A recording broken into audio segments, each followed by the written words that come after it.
Krishna, Krishna, Krishna, Hare, Hare Rama, Hare Rama, Rama Rama, Hare Hare.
Nama Om Vishnupadaya Krishna Prestaya Bhutale Srimate Bhaktivedanta Swami Niti Namine Namaste Saraswati Deve Gauravani Pracharine Nirvishesha Sunyavadi Paschachate Satarine Jaya Sri Krishna Chaitanya Prabhu Nityananda Shri Advaita Gadadhar Shiva Sadi Gaura Bhakti Vrinda Hare Krishna Krishna Krishna Hare Hare Hare Rama Rama Rama Hare Hare.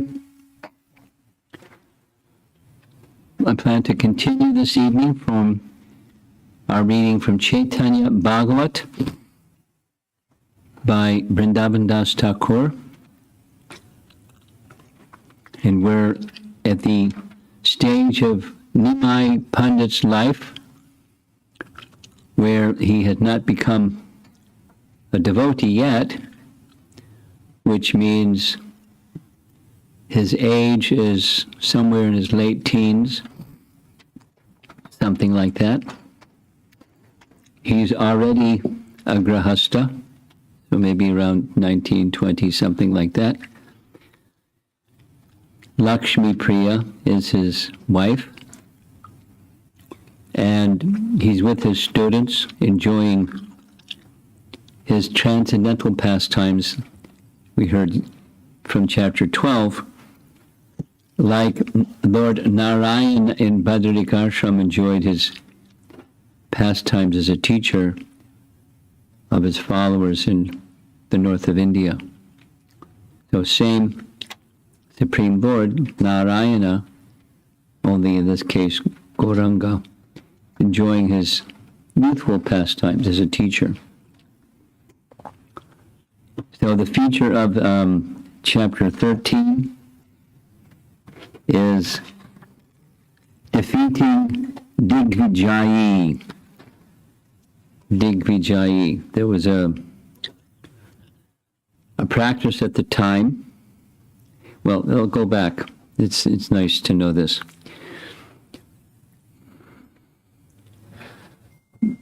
Madhvacharya. Is anyone here that's new that doesn't know who is Madhvacharya? Madhvacharya. We all know who is Madhvacharya. Madhvacharya, in our disciplic line, wrote many books. One of them was a book on how to have proper discussion on spiritual topics.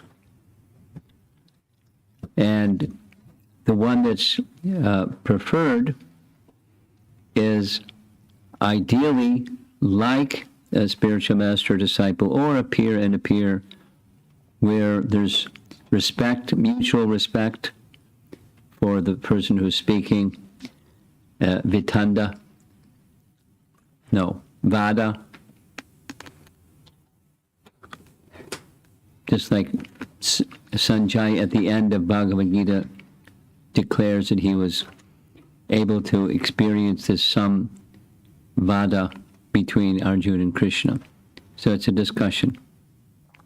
One type of discussion is, the objective is truth, and one is speaking with reference to scripture, and the other's hearing with faith in the person who's speaking in reference to scripture, and some conclusions are reached in pursuit of the truth.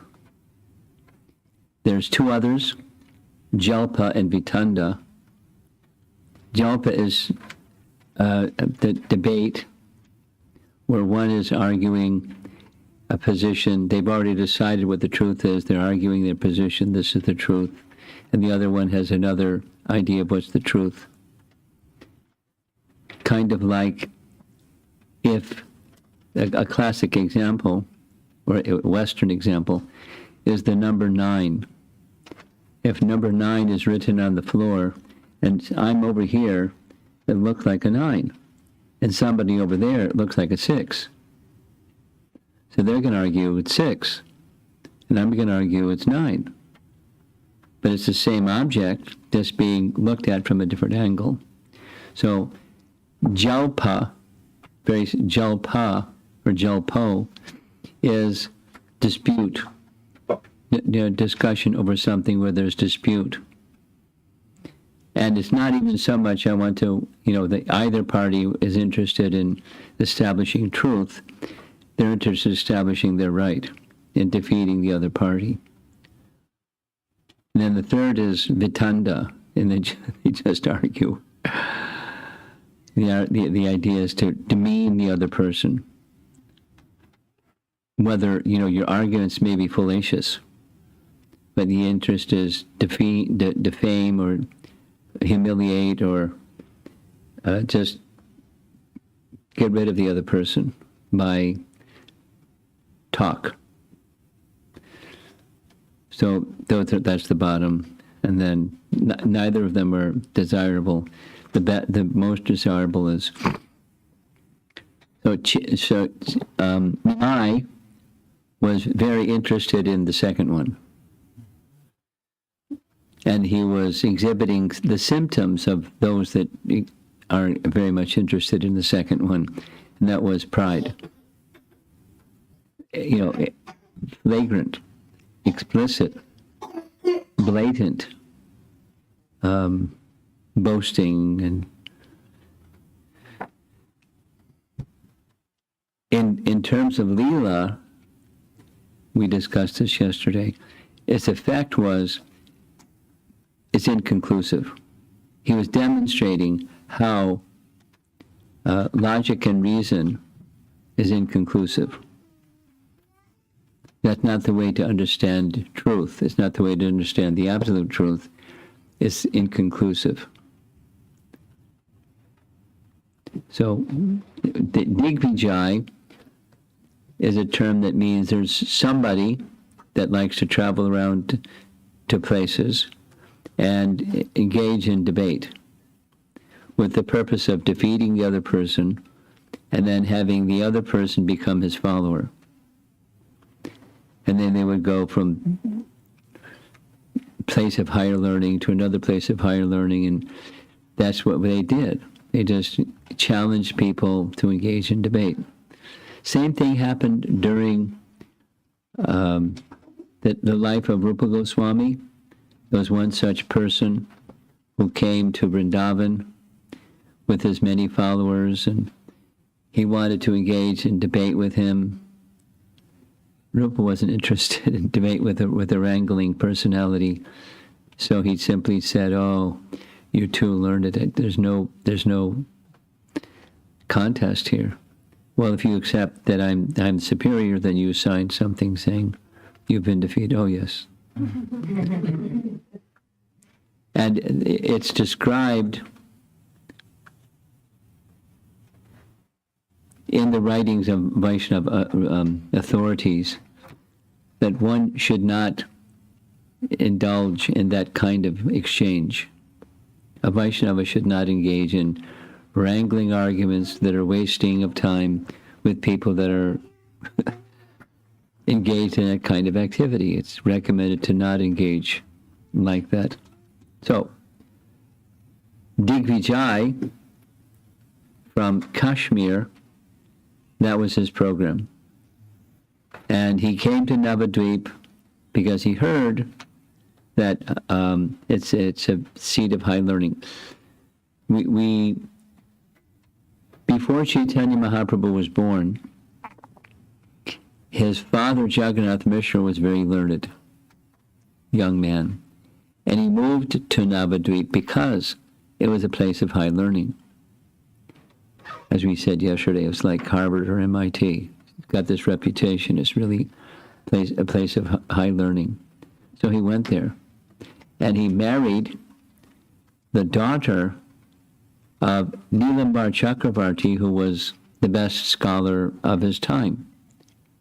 So she was the daughter, Sachi was the daughter of Nilambar Chakravarti. Later we find out that Sarvabhauma Bhattacharya knew and had a friendship with Nilambar Chakravarti. And when he heard that this young sannyasi that had come to Puri was the son of Jagannath Mishra, who married the daughter of Nilambar Chakravarti, oh, I know him. I know his father. I know his mother. I know his grandfather. Must be a wonderful person. Immediately it struck a chord. So, Digvijay was traveling, and he came to Navadvip, interested in one thing, getting followers, and finding the most learned person and challenging in debate the most learned person, which was what we heard in chapter 12, Nimai would do all the time. He would do all the time. Make a statement or ask people to speak their statement, and he would refute it. It was like that was his business. Jalpa. In this kind, we're used to this word prajalpa. And we're recommended don't engage in prajalpa. And we hear prajalpa meaning to be just gossip or village talk or blah blah, meaningless talk. Prajalpa. But in a technical sense, jalpa means this argumentation with the view of defeating the other person. So that was Digvijay, and he came to Navadvip, and we're going to hear about his visit. Text 1.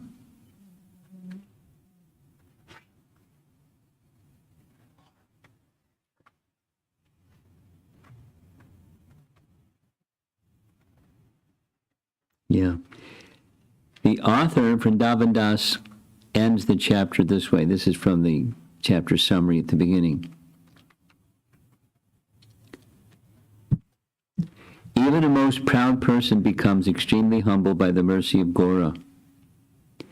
Even persons who are intoxicated with pride, due to material wealth, give up royal happiness to live in the forest and worship Hari.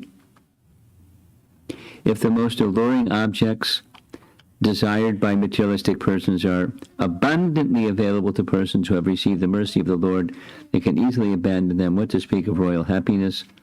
The devotees of Krishna consider even the happiness of liberation as insignificant. Okay, so text 1.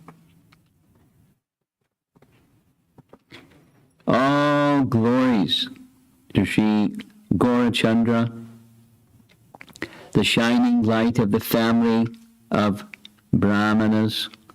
All glories to the Lord who increases the happiness in the hearts of his devotees. All glories to the Lord of Govinda the Doorkeeper. Now Chaitanya was residing in Puri. He had a personal servant whose name was Govinda. That's Govinda the Doorkeeper.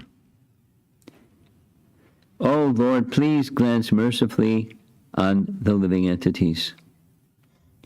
All glories to the crest jewel of teachers and the king of the Brahmanas. All glories to the devotees of Lord Chaitanya. In this way, the Lord of Vaikuntha enjoyed his scholastic pastimes by vanquishing the scholars' pride. Navadvip was full of millions of learned scholars. Must have been a big city. Even during those times, millions. Each of whom had mastered various scriptures. Bhattacharyas, Chakravartis, Mishras, and Acharyas had no occupation other than teaching.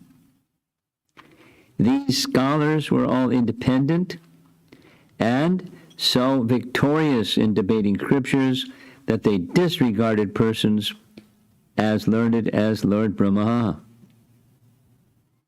The Lord constantly rebuked these scholars who had to directly or indirectly hear those taunts. Nevertheless, none of them was able to counter the Lord's challenges. They were so frightened on seeing the Lord that they would humbly try to avoid him. Whoever the Lord spoke with would become his staunch follower. Everyone on the banks of the Ganges knew well that the Lord was the most intelligent from his very childhood. Within their hearts, they knew that the Lord could not be defeated in argument. Therefore, they naturally became very frightened when they saw the Lord, and they were obliged to accept subordination to him. I mean, that was the rule. If there was a debate, there was rules of debate. And if the rules of debate said somebody lost, then they had to become their follower of the one who won. Nevertheless, the influence of the illusory energy is such that no one was able to recognize him. No one can possibly recognize the Lord unless and until he reveals himself. The Lord is eternally merciful to the living entities in every respect. Yet, due to the influence of his illusory energy, everyone remained ignorant of his identity. In this way, Gaurachandra bewildered everyone as he enjoyed his scholastic pastimes in Navadvip. In the meantime, a proud champion of learning arrived in Navadvip, Mahadigvijaya. He was a staunch devotee of Goddess Saraswati. By chanting her mantra, he had won her favor. Saraswati is the personification of devotional service to Lord Vishnu. being non-different from Lakshmi, she eternally resides on the chest of Lord Vishnu. She is the mother of the universe. Due to the Brahmana's great fortune, she appeared before him and blessed him to conquer the three worlds. What is the difficulty for her to bless one to become champion of learning, when simply by her merciful glance one achieves devotional service to Lord Vishnu? After directly receiving the benediction of Goddess Saraswati, the Brahmana traveled from province to province, defeating the local scholars wherever he went. All the scriptures resided on the tip of his tongue. There was no one in the world who could answer his challenge. Many scholars were not even able to understand his questions. So he easily conquered the scholars wherever he went. He then heard about the glories of Navadvip, wherein endless learned scholars resided. Thus, after conquering all other provinces, the champion scholar, Mahadigvijay, came to Navadvip, along with his opulent entourage, which included horses and elephants.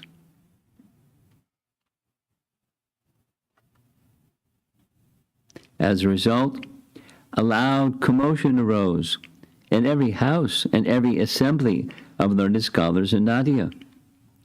People everywhere were heard saying, "A champion scholar has come to Navadvip with a certificate of victory from scholars all over the country." When the learned scholars of Navadvip heard that he was favored by Saraswati, they began to worry. Of all places of learning throughout Jambudvip, Navadvip surpasses all. If this Digvijay is victorious in such a place as this, then scholars all over the world will condemn us. Yet, who has the ability to debate with one who has received the blessings of Saraswati? One of the places I visited during some period of time when visiting colleges in India was Bizpalani. And one of the favorite places was behind all the residential buildings was the Saraswati Temple. And I was told, and from the room that I stayed in, I could see it happening. Whenever there was exams, they go play their prayers to Goddess Saraswati before and after. I asked, do you go before? We go before and after. And when exam time wasn't on, it was a quiet place.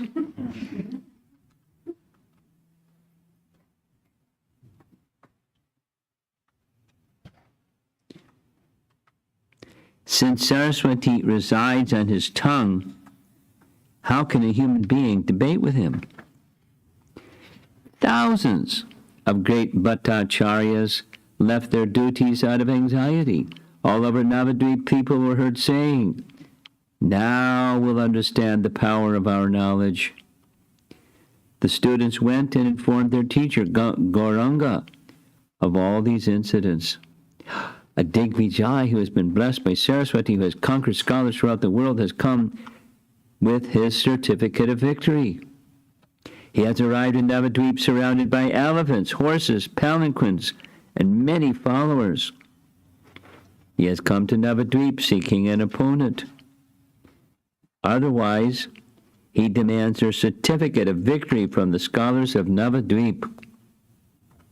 Hearing the words of his students, the jewel-like Gauranga smiled and began to describe the nature of the Supreme Lord. Listen, dear brothers, the Supreme Lord never tolerates false pride.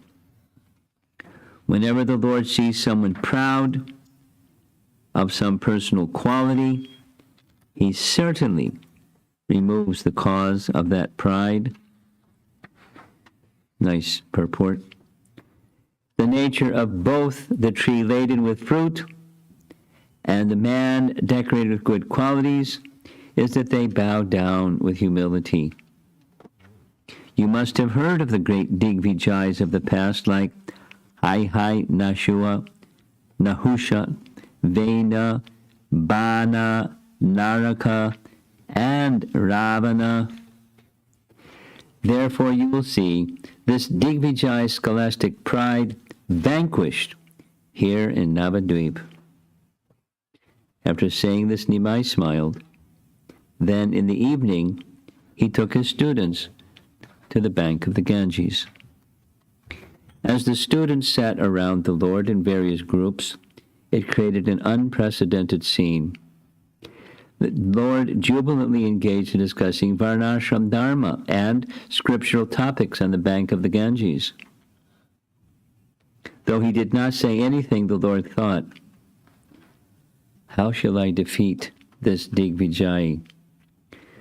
This Brahmana has become most proud because he thinks there's no one in the world to oppose him. I will defeat him in an assembly.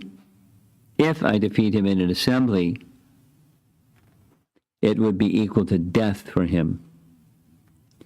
Everyone would belittle him. They would plunder his belongings, and he would die in lamentation. You know, for one who has once been honored, dishonor is worse than death, right? So he's considering how to do this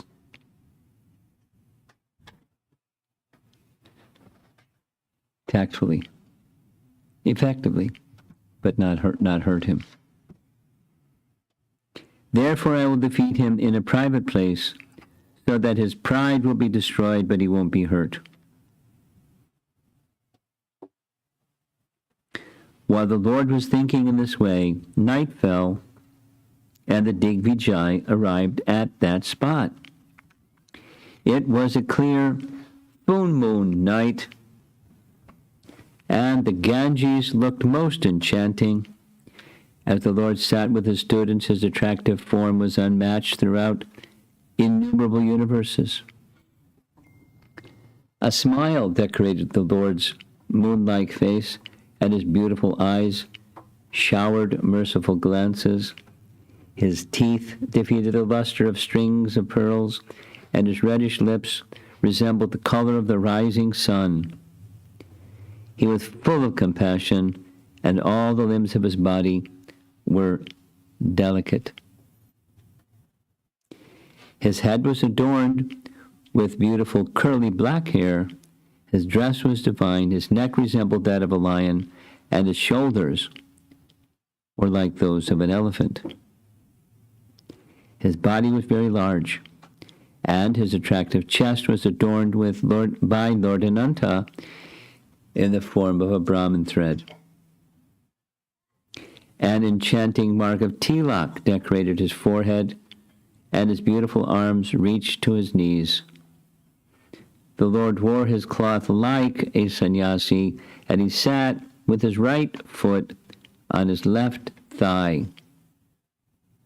As the Lord explained the scriptures, he established correct statements as incorrect, and incorrect statements as correct. All of his students sitting around him in groups created an enchanting scene.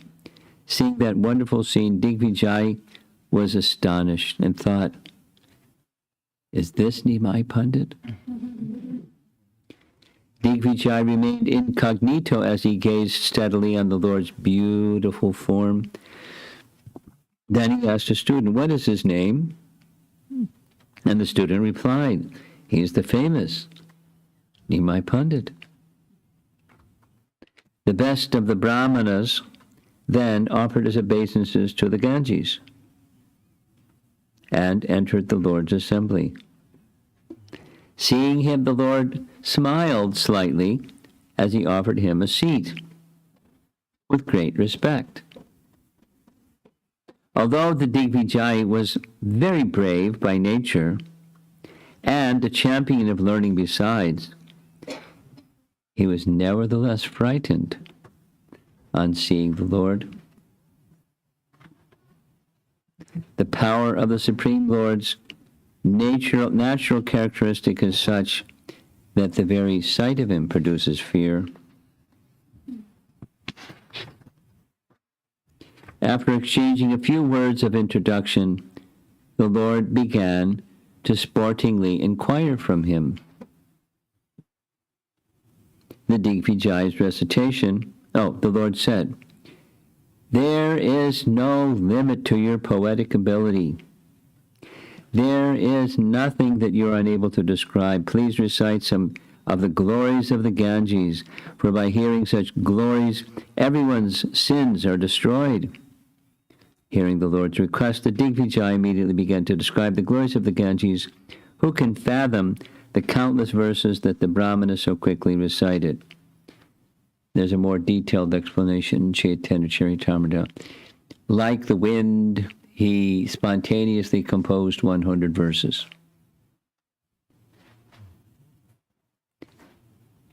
The Digvijay's recitation was like the deep rumblings of clouds. Since Saraswati personally resided on the tongue of the Digvijay, whatever he spoke was authorized. No human being had the ability to refute his speech, for no scholar could even understand him. The Lord's thousands of students all became speechless on hearing those descriptions. "Rama, Rama, how wonderful," they marveled. "Can an ordinary human being speak like this?" The most wonderful words and literary ornaments in the world were all used in Digvijay's recitation. Even those who were fully conversant in the scriptures had great difficulty understanding his words. The Digvijay continually recited in this amazing way for 3 hours without coming to an end. 3 hours. We're here for like an hour. People are getting restless. When Digvijay finally finished his recitation, Sri Gaurasundara smiled and spoke. "The purport of your words are so exalted that unless you explain them, no one can understand. Therefore, please explain a portion of your recitation, for whatever meaning is explained by you must be accepted." Now, again, Chaitanya Charitamrita is a little more specific. It's something like, can you repeat what you said in verse 64?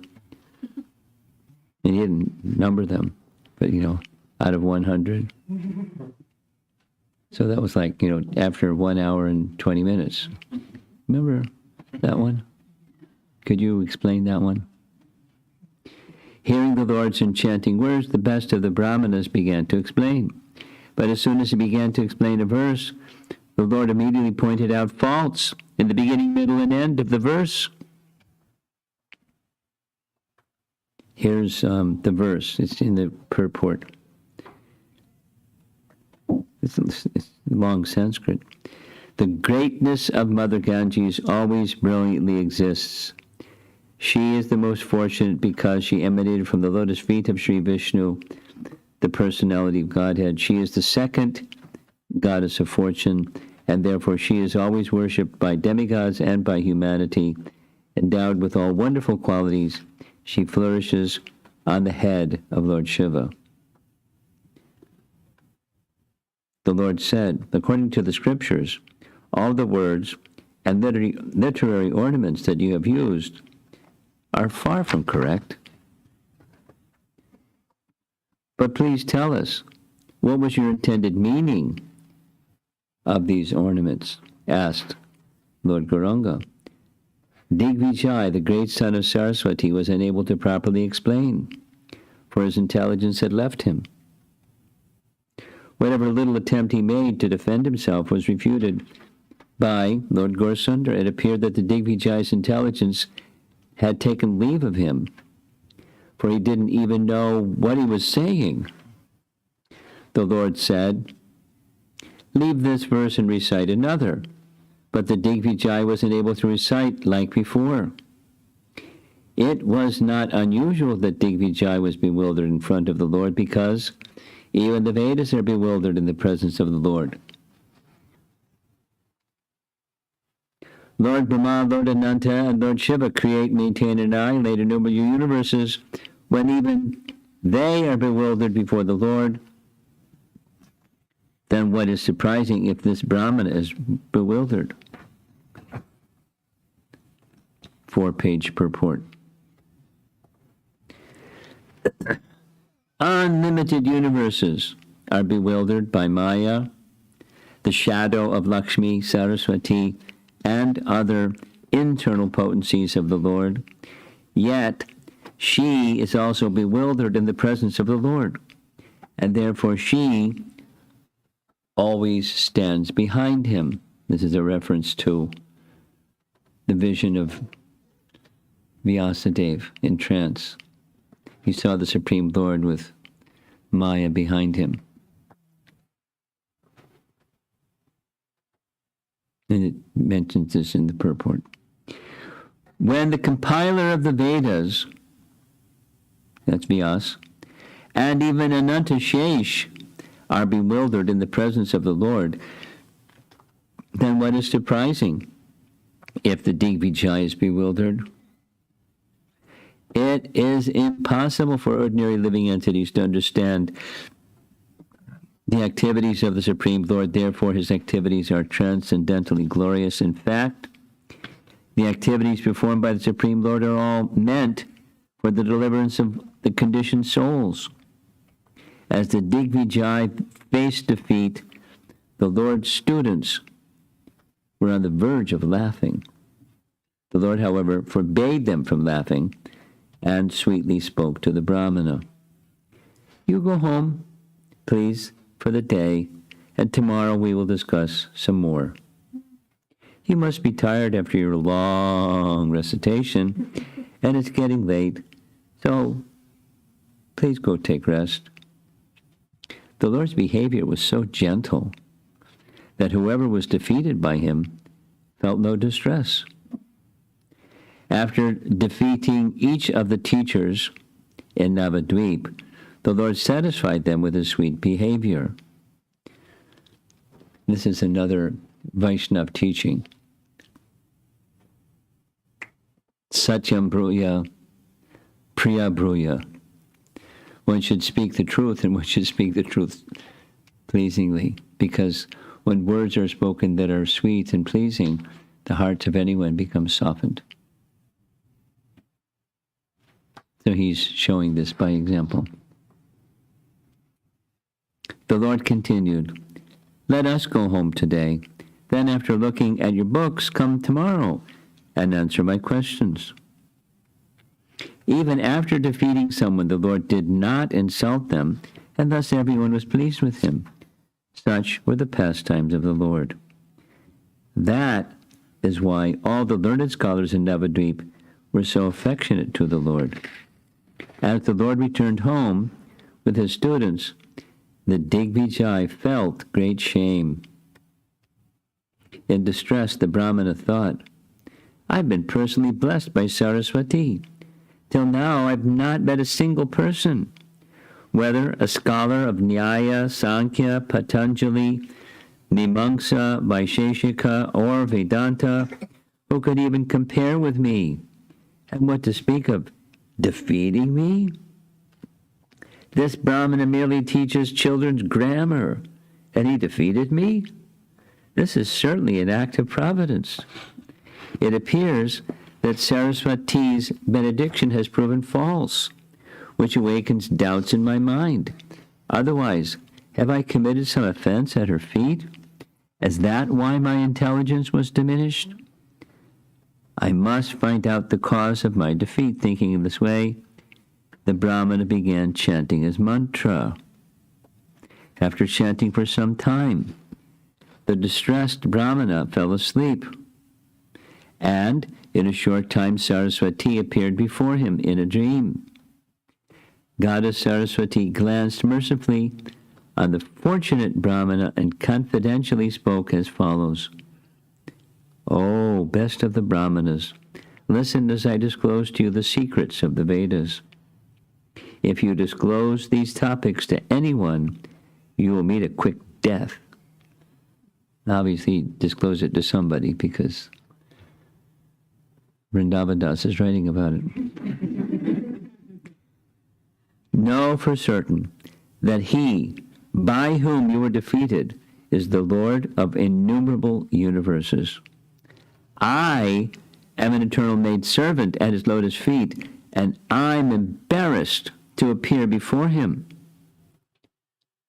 The illusory energy of the Lord cannot take precedence, being ashamed of her position. But, this is quoting a verse from the Bhagavatam, by the way, but those who are bewildered by her always talk nonsense, being absorbed in thoughts of it is I and it is mine.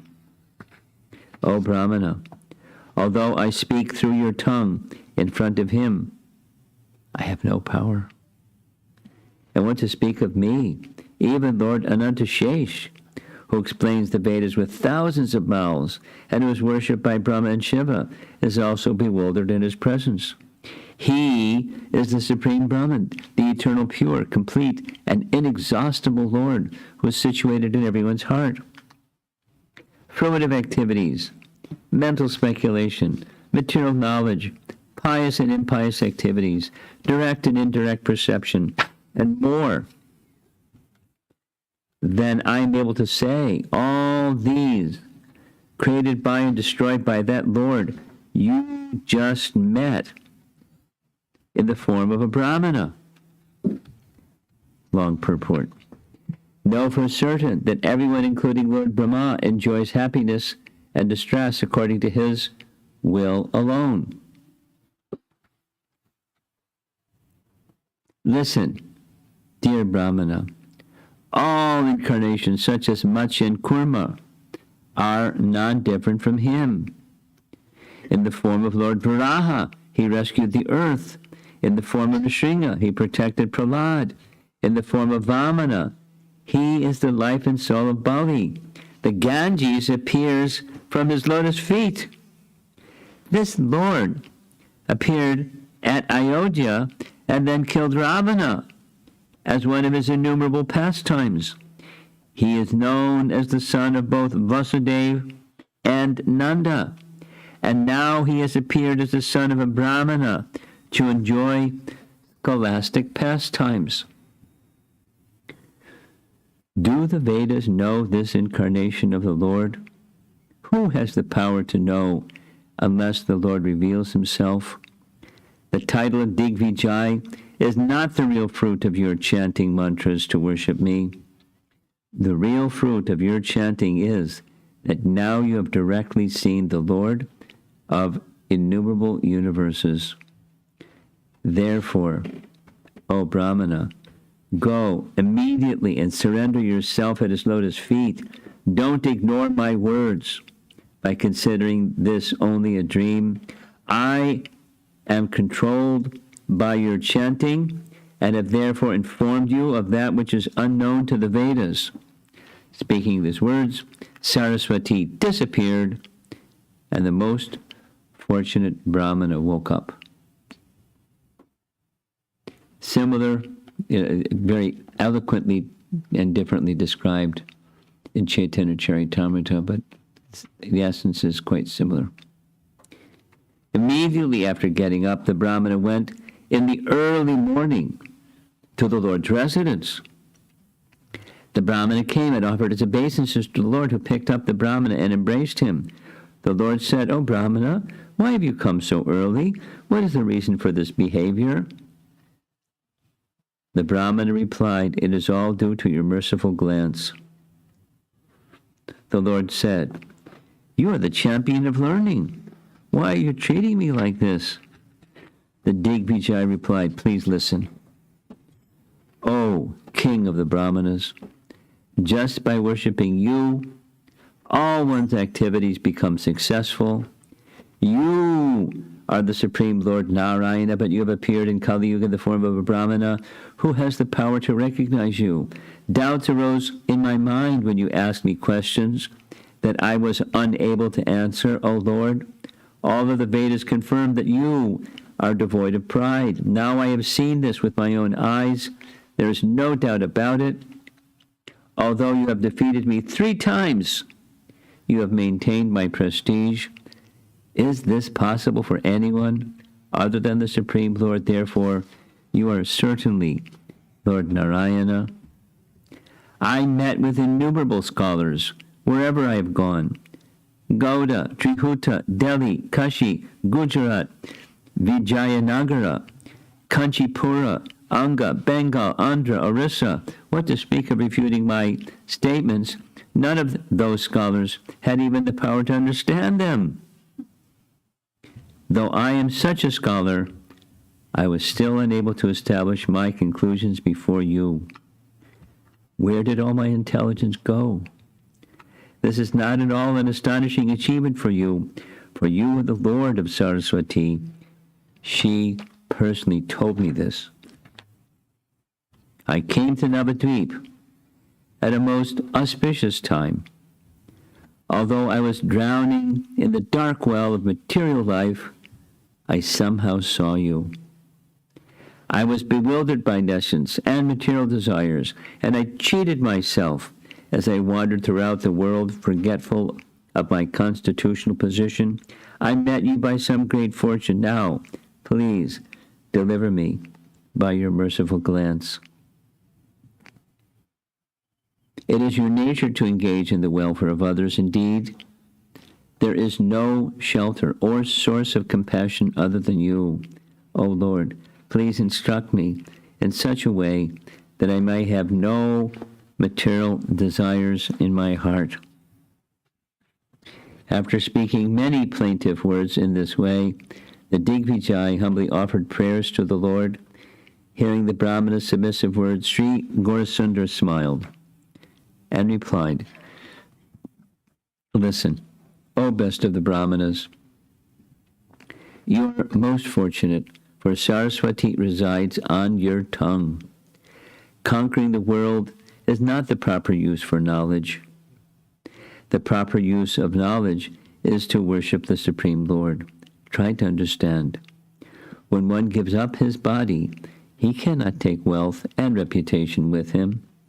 That is why devotees renounce material endeavors and serve the Supreme Lord with firm determination. Therefore, O Brahmana, give up all materialistic association and immediately begin to worship the lotus feet of Lord Krishna. Up to the time of your death, serve Krishna with confidence. Know without doubt that the goal of knowledge is to fix one's mind on Krishna's lotus feet. The best advice I can give you is that devotional service to the Supreme Lord Vishnu is the only substantial truth throughout all the worlds. After saying this, the Lord again embraced the Brahmana in satisfaction. Being embraced by the Lord of Vaikuntha, the Brahmana was freed from all material bondage. Then the Lord said, O Brahmana, give up your pride, worship Krishna, and be merciful to all living entities. When Saraswati told you in confidence, what Saraswati told you in confidence should not be told to anyone. If one discloses topics that are more confidential than those of the Vedas, then know for certain that his duration of life is diminished and his advancement in the next life will be checked. After receiving the Lord's instructions, the best of the Brahmanas offered repeated obeisances to the Lord. Then, after offering repeated obeisances to the Lord, the Brahmana departed in great satisfaction. On receiving the Lord's instructions, renunciation, knowledge, and devotional service immediately manifested in the body of the Brahmana. The Digvijay's pride was immediately destroyed, and he became more humble than a blade of grass. He then gave up all his elephants, horses, palanquins, wealth, and whatever other assets he had in charity to suitable persons. In this way, the Digvijay continued his travels as a detached person. Such are the pastimes of Sri Gaurasundar. The natural characteristics of his mercy is that a person renounces even the position of a king to take the position of a mendicant. The prime example of this in Kali Yuga was Sri Dabir Kas, Rupa Goswami, who left a kingdom to live in the forest. Even when Krishna's servants obtain that for which everyone in the world works hard, they easily give it up. One finds happiness in kingly opulences only when he does not know the glorious happiness derived from devotional service. Leaving talks of happiness from kingly opulence far aside, the devotees of Krishna consider even the happiness derived from liberation as insignificant. Nothing is obtained without the Lord's merciful glance. Therefore, the Vedas enjoined one to worship the Supreme Lord. Soon everyone in Navadvip heard that Sri Gaurasundar defeated the Digvijay. People were all astonished, and they said, Nimai Pandit is a great scholar. He has even defeated the Digvijay. We never heard of such a learned scholar as Nimai. The pride of Nimai Pandit is justified. And now his reputation has spread. Someone said, if this Nimai studies logic, he will certainly become a Bhattacharya. Someone else said, oh, brother, let us all together award him the title of Badi Simha. That's the purport is short. Badi Simha is the name of one Vaishnava from the line of Ramanuja. He was like a lion in destroying the philosophy of monism.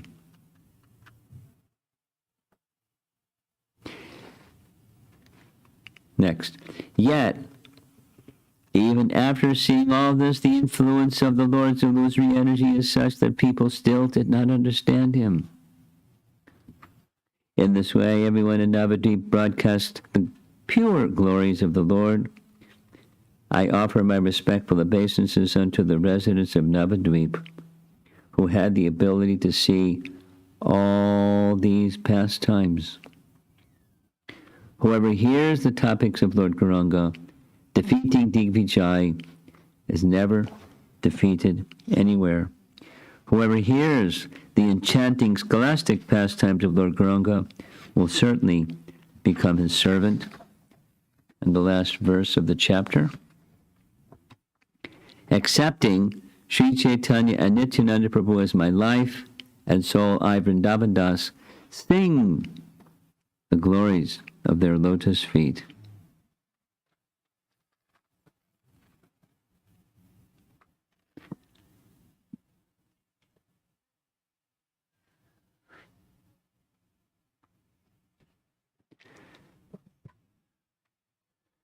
Another thing I forgot to do.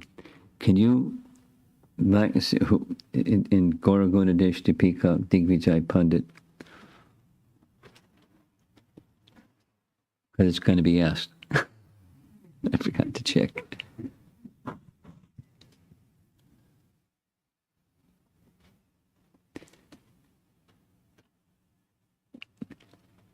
Krishna doesn't like pride in the heart of his devotee. Now, the Pandit, the Chaitanya Charitamrita refers to him by the name Keshava Kashmiri. So, a Brahmana from Kashmir.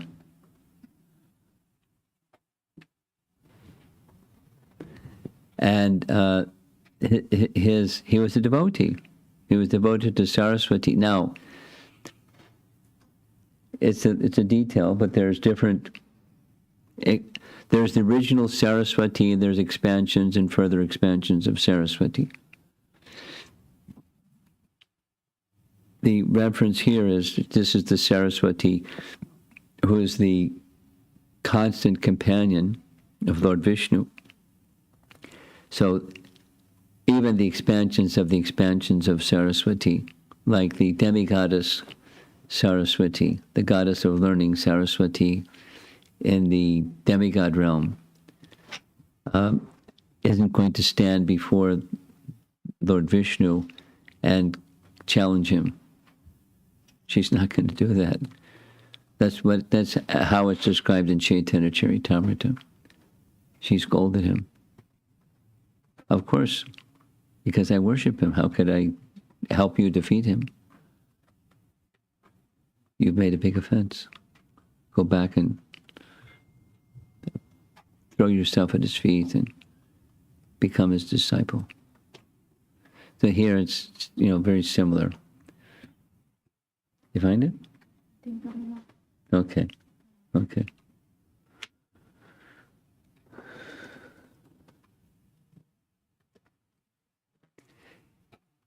There are teachings that indicate pride is to be given up.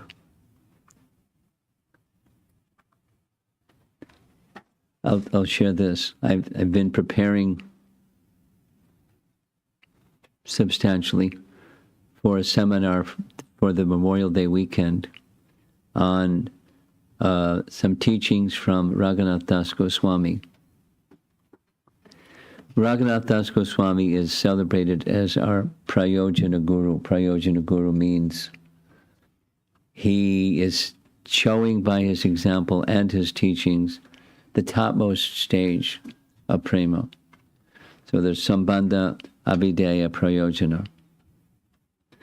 And there's the deities of Sambandha, Madan Mohan, and the worshipper of Madan Mohan is Sanatana Goswami. So he established thoroughly Sambandha teachings in his writings. Not like he didn't discuss the others. And Rupa Goswami especially focused on the process of bhakti, and his deity is Govindaji, the presiding deity of Abhideya, or the process of devotional service.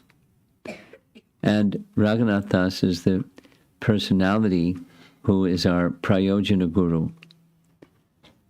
And his deity was Govardhan,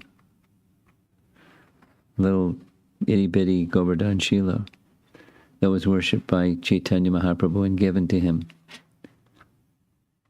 after Lord Chaitanya personally worshipped Govardhan for 3 years in a very spontaneous, quite not a recommended method of worship for us, how he did his worship of Govardhan.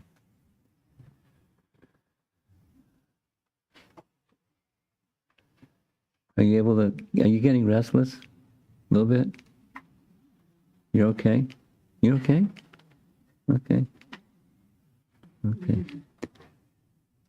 If I was your age, I'd be totally restless. So you're a special young boy. Did you find? Okay. It may be that Kavi Karnapur did not mention who Digvijay Pandit was in the Gaura Leela or Krishna Leela. Maybe his name is just not there. Check Keshava Kashmiri. Maybe it may be found there.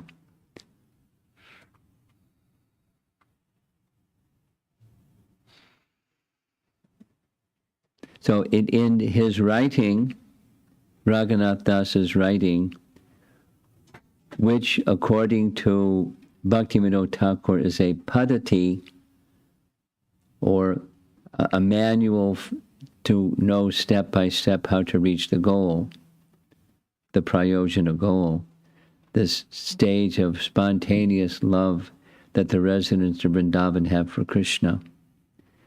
the very first verse, he just starts with saying, having given up pride, then he makes some recommendations. But how can you go forward with it, holding on to pride? And who has pride? Who is prideless? Are you prideless?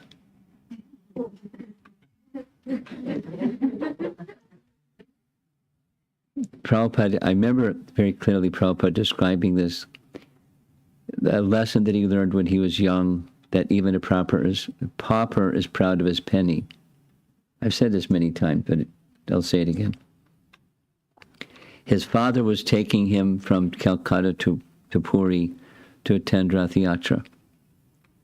And as it goes in riding in trains in India, sometimes there stops, but sometimes you stop for some time and people get off the train and do their thing off the train. So Prabhupada went with his father off the train for one of those longer stops. And he describes, he saw a very poor couple, and they had like a burlap cloth, and they were carrying discarded pieces of wood in that burlap cloth. So very carefully, they had set the cloth out and were like carefully wrapping up the pieces of wood. And he said, they're like counting their pennies. You know, what was the worth of that discarded wood?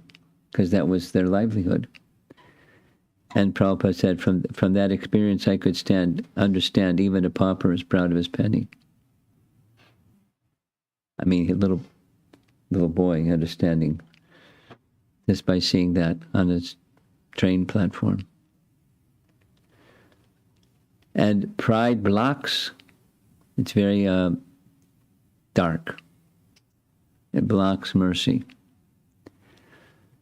So although this Digvijay had the mercy of Goddess Saraswati, he was blocked from the goal.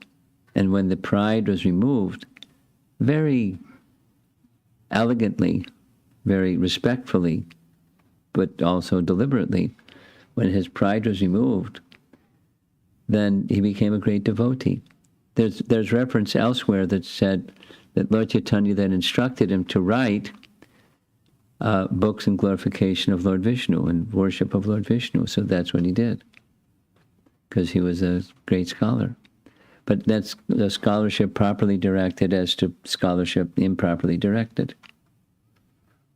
So being intelligent, then one has some aptitude that other people don't have, and some honor goes to the person that has that aptitude that other people don't have, just like some people have money, or some people have beauty, or some people have strength, or some people have something, and then people honor that somebody that has that something.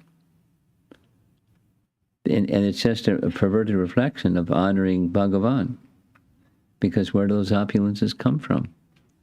And how do you, when you have something, whatever that something is, how do you use that something in worship of Krishna? So the Digvijay got it because his pride was removed, and that's what he did. Now, to remove pride, it doesn't absolutely necessitate giving up worldly possessions. There's, I'll just end with this and see if there's some discussion. One of the, it doesn't happen so much. It used to be a thing that happened a lot, where devotees were visited. In part, there was like a division. Maybe somebody here might want to take this up in Naperville when the temple opens, or before the temple opens, to reach out to those who teach something in relation to Krishna consciousness. World religions, religious studies, and call it different things. And there are people in high school and college that study those things. Anyway, it was a common practice because there was a couple of devotees that really did this a lot. Like, that was one of their main services, almost their full-time service in the Chicago Temple. Colleges and high school teachers. So they would go to their classroom, or they would bring their classroom to the temple. So one of the standard questions that after you do, here's what Krishna Consciousness 101 is. They would ask, really high-level questions like, why do you shave your head? And what is there some significance to the color that you're wearing? By the way, on the way over here, I got 3 compliments. I like your outfit.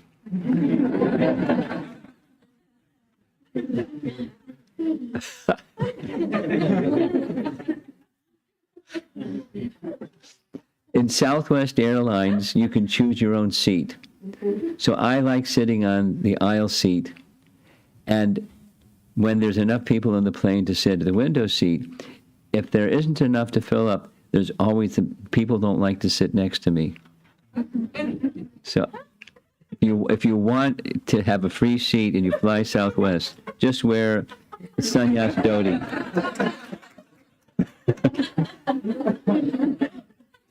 A shaved head helps too.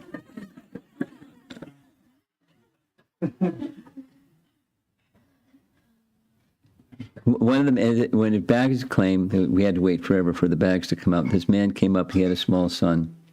He said, the son wants to know, are you a priest? And I said, yes. I mean, usually I'm asked, are you a monk? Are you a Buddhist monk? That's what they normally ask. I say, no, I'm a Krishna monk. Oh. But anyway, he said, yeah, I was born Catholic and raised Catholic, and so I recognize that you're a priest. So it was the boy was looking at his father, looking at me.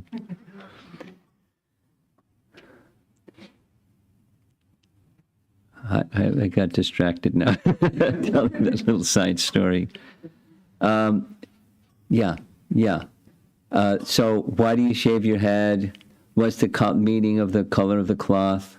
And then another standard question is, in order to become a member of this religion, do you have to renounce all worldly possessions? And that's an American or Western phrase that, when you become like a priest, where you renounce you take a vow of poverty. And I had, I was interviewed by Social Security because I'm a senior citizen now, and they said, what's your income? You don't give me this vow of poverty thing because we don't pay attention to that. I was really surprised. No, it's a standard thing for people that lead a monastic life. They literally take a vow of poverty. So in order to become a member of this, you have to give up your worldly possessions. I've been asked that question many times. So I'm ready for the question. My answer is no. You don't have to renounce all your worldly possessions, but you have to renounce the misconceptions that you have worldly possessions to renounce.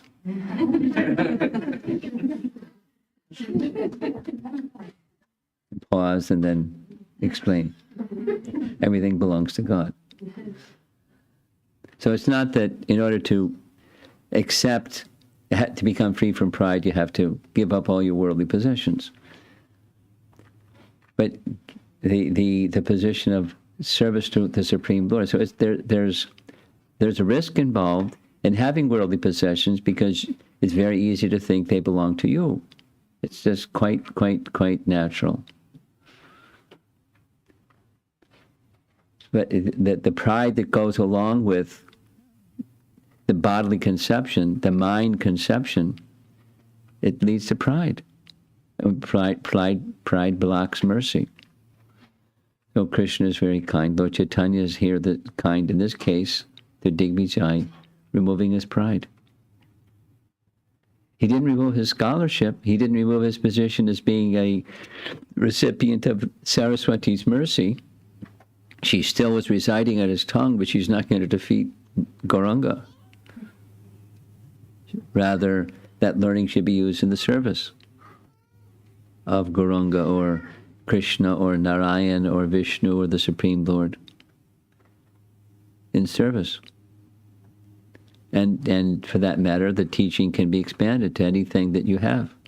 It's a gift given by the Supreme Lord. Use it in service. And it's easy to say that. It's another thing to actually thoroughly do that. But so there's the sadhana to get there. And then back to this teaching of Rupa Goswami, Raghunath Das Goswami, giving up all pride. And then he goes, layers and layers and layers and layers of subtle,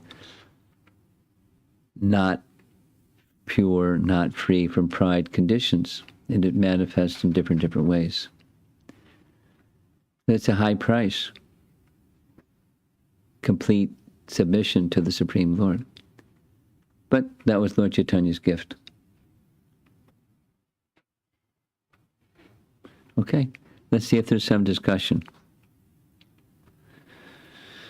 Chaitanya Mahaprabhu, tomorrow is a very special day. Gaura Purnima. I hope you have a Gaura Purnima plan.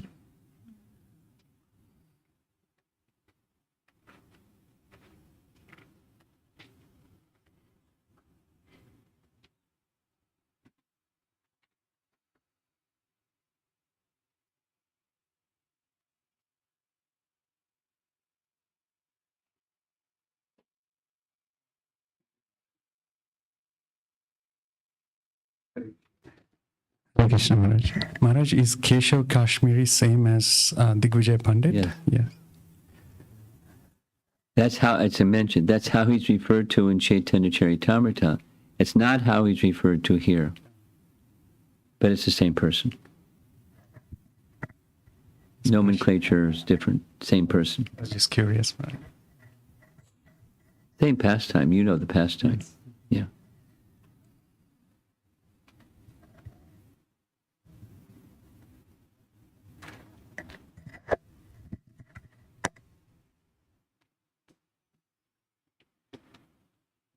Okay. Oh, we have something in back. Did you find something? No. Hare Krishna Maharaj. Hare Krishna Maharaj. Maharaj, I like the point which you said about the Satyam, truth, should be spoken in a palatable way. Sometimes or many times truth itself. Sweet. Sweet is how it's translated. Speak sweetly. Ah, okay. Priya. It's translated in... Anyway, go ahead.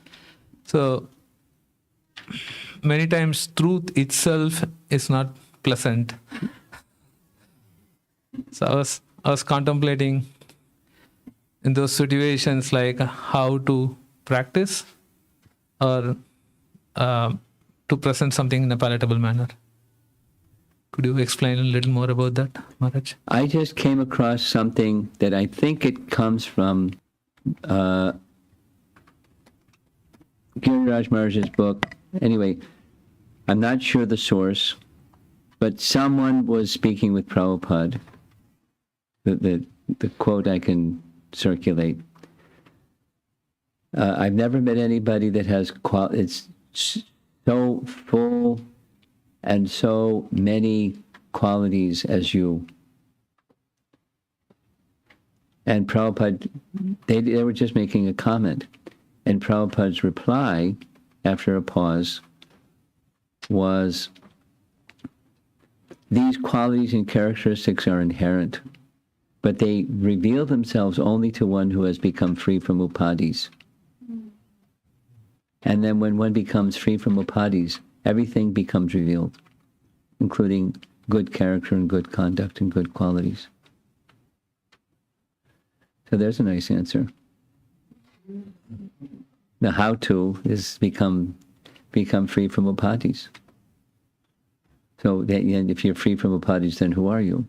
Who are you? Question. By recognizing Gopi Bhartur Pada Kamalayor Dasa Das Anudas, then you'll know how to speak pleasingly. Until then, you may be trying, and almost for certain, it'll fall short. And then you wonder, what's wrong with them? Or you might wonder, what's wrong with me? Or a combination. But pure consciousness is required. Are you winning? I see one side is all white. You got that far. Yes. Hare Krishna, Guru Maharaj. My question is more on this Digvijay. I mean, I feel like sometimes in my own workplace or in my own little world, I play a role of that, like conquering the world, So one thing I learned today is that you should not carry pride. Is there anything that we should practice while playing that role? And how we can... While playing that role or cultivating that quality? Of conquering the world, Why try to conquer the world? Because not when I said the world, for example, a workplace. When you take workplace, you might be a lead or you might be... That's fine. Do it service. The material consciousness is, I want to be independent, but to get independent, I have to serve a master, which is a contradiction, by the way.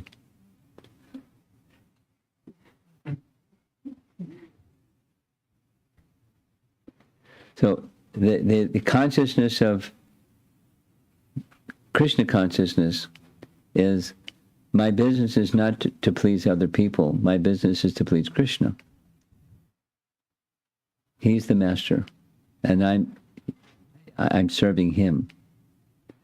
So let me make my activities in the workplace or wherever pleasing to Krishna and not compromise. Now, there's lots of pushing forces, pushing this way and that way and the other way to, drop that idea, man. You got to get ahead. You got to da-da-da-da-da-da. Da-da-da-da. You got to be aggressive, and you got to be high performer. You got to make sacrifice. You got to da-da-da-da. The passion mode pushes, and the various features and manifestations. And if you don't do that, you're going to get the boot, because you got to do that. But that's not true. And if there is a place that's that degree of darkness, you don't want to be there anyways. However, a devotee excels because the endowments to excel are coming from the one who has a big warehouse of excellent endowments.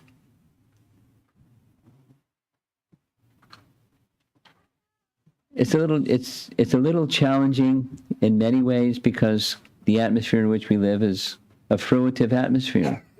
This is Bhumandala, or this is the place where passion, living entities in the mode of passion reside.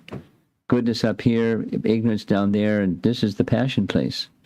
So it's like competition and compete and strive and endeavor for success. And that's the mode that's pushing and up from all directions. And being involved in devotional service, you check out of that one, at least externally. Internally. And you check into, I'm here to serve Krishna. That's my mission in life. And if I don't achieve this and that and the other thing, if I achieve the position of being servant of Krishna, that's success of my life. That's called faith, right? By this one thing, all the other desirable things are achieved. That's faith. So you strive for that. Is to keep association with those that have that quality and move your life in that direction. Being pleased, Krishna can easily endow you with whatever ability and talent and understandings of things that are necessary. I know a devotee who is a mechanical engineer. You probably do too. And the company that hired him to solve a problem they couldn't solve. And he described to me how the problem got solved. It was from way over there. Something from way over there connected to something over here, and that this piece connected with that piece and to solve the problem. And he understood it was just Krishna that told him to look over there. It was something completely unrelated. But having faith in Krishna, the company said, "Wow, you're a good guy. Let's hike your pay." But it wasn't just by being a mudha in the workplace and doing the thing that people do that want to get ahead in the workplace.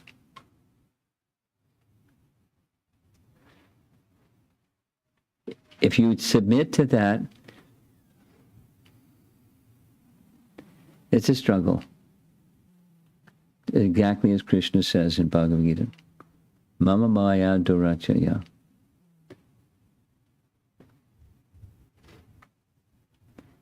So with faith, mameva prapadyante. And it's not that by doing that, you become, a lousy guy in the workplace. A disposable piece of trash. You become effective because you're doing for Krishna. In a way that's maybe surprising to the other people, and they go like, "What's going on with you? You're so peaceful." One devotee told me, their supervisor said, "Whenever there's a problem, I come to you because you already have an answer. And there you are reading your book. You're 10 steps ahead of all the rest of us. Like, what's going on with you?"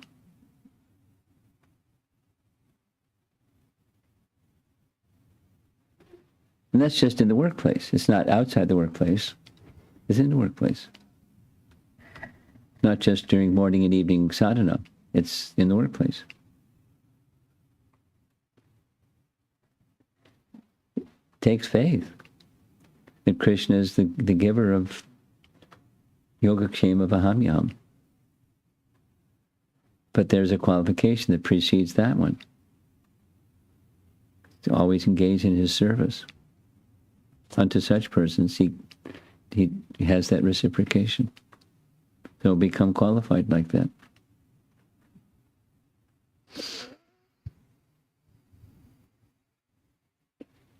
Yes, behind you. Thank you, Maharaj, for a very, very wonderful and deep class. I was just thinking how Lord Chaitanya's mercy extended to the Mayavadis also, Yes. during his Yes. presence here, and how how he was so merciful and how he defeated them. It seemed like in each of the cases he dazzled them by his beauty and effulgence first, and before he actually, especially in the case of Prakashanand Saraswati, Yes. he was so proud. He was very heavily critical, much more than this Digvijay. Yes. And the way he subdued him first is that effulgence when he sat there, but in a very humble way. And that got him, because the Mayavadis are so hardcore that, it's just so hard to change their hearts that the Lord had to do something. Of course, he dazzled everybody by his beauty. So I was just wondering about that. There's emphasis in Chaitanya Charitamrita about exhibiting an effulgence like the Brahmajyoti, and they go, "Hey, that's our goal. Look at this." The other features don't get the same highlight, but my understanding is consistent in all of his pastimes. His features, specifically also his humility, because humility genuinely expressed is very disarming. Very disarming.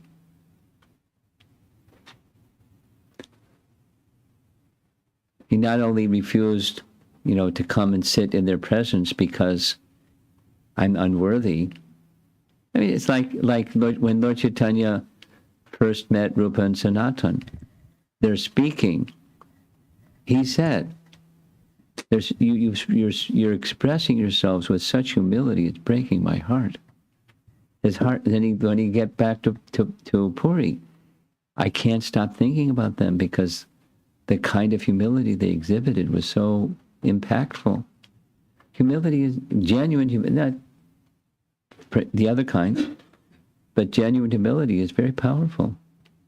It doesn't get the same, number of verses in Chaitanya Charitamrita. My understanding is the presence of Lord Chaitanya was disarming. Without his presence, they were blasphemy. And that was breaking the hearts of the devotees, which moved Lord Chaitanya to do what he did. But otherwise, doesn't want to associate with those people. But he did.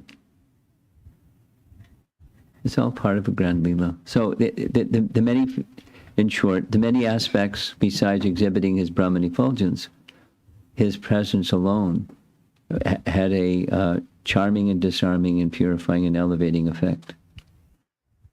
And then came the exchange. Maharaj, I had one more, if that's okay. Anybody had? So I also, one thing that struck me was that when you mentioned about how the Lord, when he had to defeat him, how he was choosing a place to defeat him privately, so he was not publicly insulted. Yes. And that I thought was very, very powerful because, and we see that again, time and again in Krishna Leela as well. Yes. Again and again with Kaliya, the Lord, gave him a position instead of just bashing him up. and so many nice, wonderful examples of the Lord behaving in such an exemplary way, especially when he defeats somebody. And it seemed like the Kshatriyas also have that same spirit, right? Of honoring the dignity of people, even when they're defeated. I was just thinking that how Lord Chaitanya exhibited that again and again. Indra and Brahma were taken to a distant place for the Lord to interact with them. Specifically, it's described like that.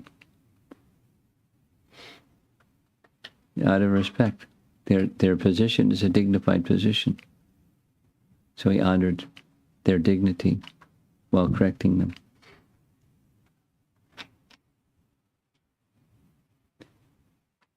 Yeah, it's cultured people, what to speak of the Supreme Person, cultured people consider those things. Uncultured people don't have a clue.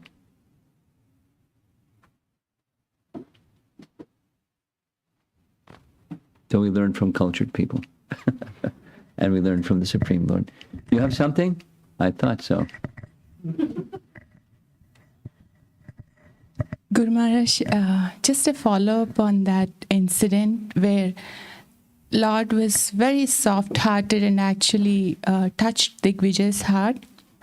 I've been contemplating on that, particularly when sharing with new people or family members who have this conception of impersonalism.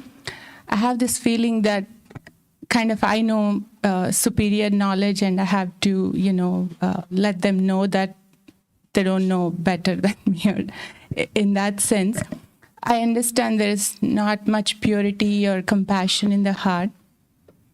But is there anything, this is definitely very touching, Guru Maharaj. So just want to hear from you. In my stage, particularly when sharing with other people, how can we not share that in a mode of defeating them?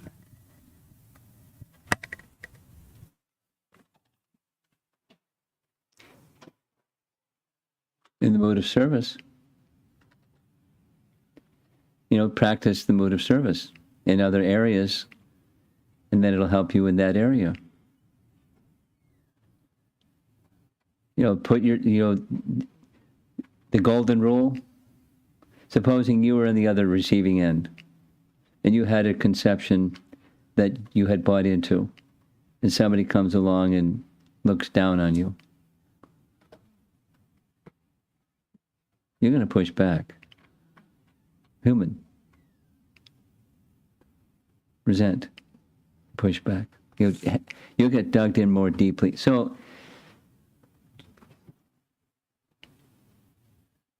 if it's in the mood of service, you wish them to have some light instead of the absence of light or darkness.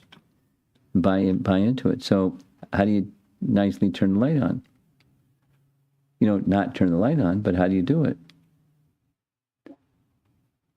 So that they don't get further entrenched. And sometimes people will test. They'll throw something out to see how the other person is going to respond. If the other person responds in a way that, aha, I thought so. They don't care about me. They just want, their view to prevail over everybody else. And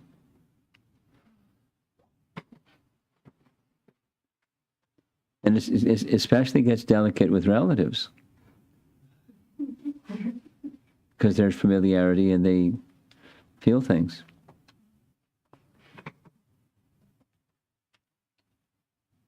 Therefore, with relatives, especially, achar more than prachar. Show the character and quality of a Vaishnava strongly and consistently, and be in the mood of service in interactions with them in other areas, so they can see that, you can feel and they can see that quality. And then when you speak on these delicate areas, it doesn't have the same trigger.